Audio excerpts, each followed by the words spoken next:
وہاں پر پہنچ گئے ہیں, یہ ساری باتیں ہو رہی ہیں, تو یہاں پر ایک کچھ تصویریں, کچھ واقعات بڑے وائرل ہوئے.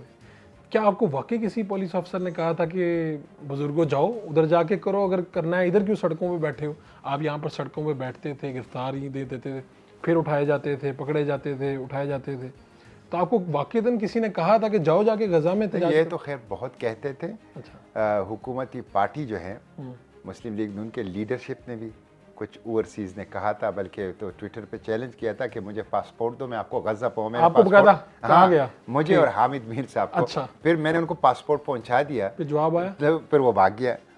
تو یہ تو کہا کرتے تھے پولیس ایڈمنسٹریشن میں لوگ بھی, سول ایڈمنسٹریشن اسلام آباد میں بھی لوگ بھی, اور پولیٹیکل لوگ بھی. کہا ان کا خیال یہ تھا کہ ہم کوئی پوائنٹ سکورنگ کر رہے ہیں اور ہم کوئی حکومت کے خلاف ہیں, تو اس کے لیے ہم نے ایک لوگوں کی ایموشن کو ایکسپلائٹ کر رہے ہیں. حالانکہ ایسا نہیں ہے.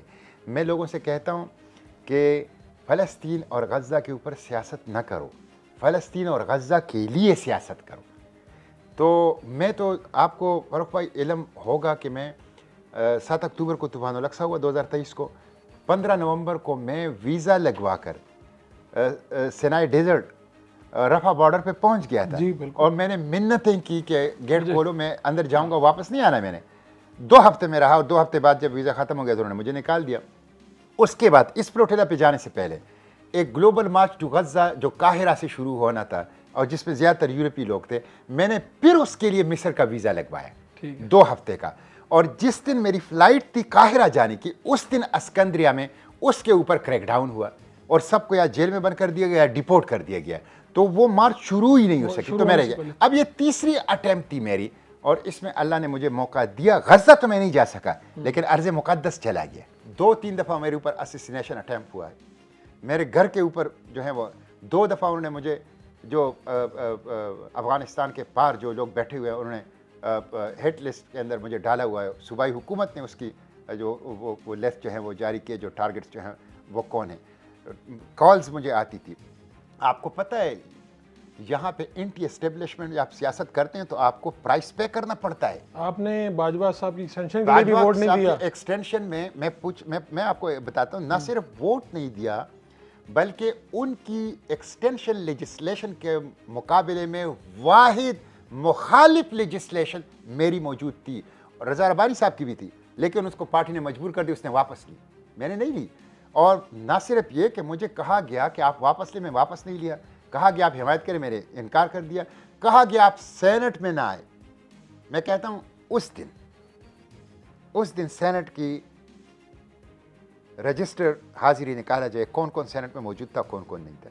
جس دن کہا گیا کہ نہیں آنا سینٹ, نہیں میں سینٹ گیا. پھر مجھے کہا گیا کہ آپ چلے گئے ہو سینٹ, تو آپ واک آؤٹ کرو.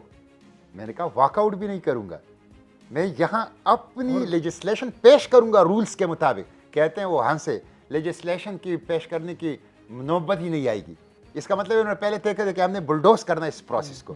پھر مجھے کہا گیا کہ چلو آپ اس کے بعد چلے جائیں. میں نے کہا نہیں, اگر میری لیجسلیشن کی رولز کے مطابق اس کو گلوٹنگ کیا گیا, اس کو کل کر دیا گیا, تو میں چیئرمین سینٹ کے ڈائس کے سامنے دھرنا دوں گا. میں نے دھرنا دیا. تو آپ کے ساتھ تو ایک مقام پہ D G I S I بھی آمنے سامنے, D G I S I نے میرے گھر کے سامنے گاڑی میں کئی گھنٹے بیٹھے رہے. مجھے کال آتی رہی کہ باہر نکلیں, D G I S I صاحب بیٹھے ہوئے ہیں, ان سے آپ. میں نے کہا میں ملنا نہیں چاہتا. میں کیوں ملوں؟ ڈی جی صاحب ملنا چاہتے ہیں, ملنا چاہتے ہیں اس میں, جن سے پورے پاکستان کے سیاستدان ملنا چاہتے ہیں. تو پھر دھمکیاں بھی دی گئی مجھے, دھمکیاں بھی دی گئی. تو لیکن دیکھیں نا, آپ کہہ رہے ہیں کہ میں اس وقت بھی کھڑا رہا, لیکن یہ بڑی ایک کیفیت تھی جب آپ نے. میں اب بھی چیلنج کرتا ہوں, میں جماعت کی لیڈرشپ کو چیلنج کرتا ہوں, آرگنائزیشنل پرفارمنس پہ اور فائنینشیل ٹرانسپیرنسی پہ. پوری جماعت کی لیڈرشپ میں کوئی آ کے میرے ساتھ مناظرہ کرے. بالکل ٹھیک.